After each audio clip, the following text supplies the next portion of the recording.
الجحيم مفيهوش رحمة حتى بين الشياطين، بس لما الملك مات الكل طمع في العرش. تحت كل طبقات الجحيم في مكان مفيهوش زمن ولا نور ولا رحمة، كان في عرش اسمه عرش النار.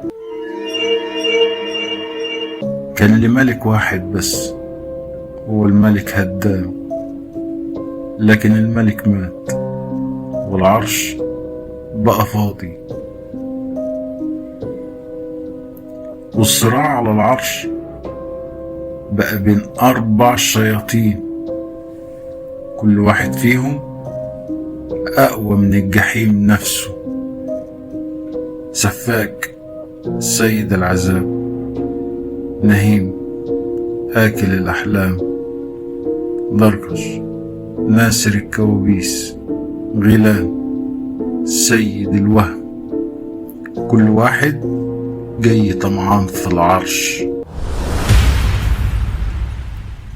وأولهم سفاك اللي قال: أنا غرقت أراضي كاملة بالدم، أنا وريث النار. عشان يرد عليه نهيم ويقول: أنا دخلت عقول البشر وكسرتهم من جوه، أنا الأحق.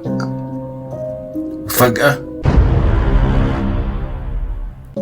دخل سعير مارد الحروب، المارد اللي اتولد في قلب الجحيم، كائن مخلوق من نار، ضخم بشع بتروح منه ريحة الموت.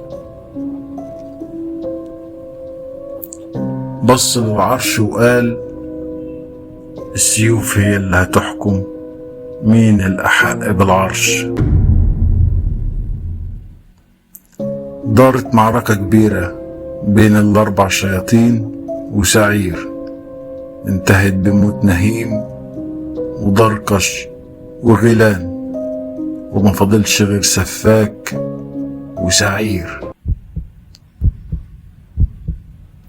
الاتنين مجروحين منهكين من قوة المعركة، بس العرش مش هيقبل غير منتصر واحد بس. يا ترى العرش هيكون لمين في الآخر؟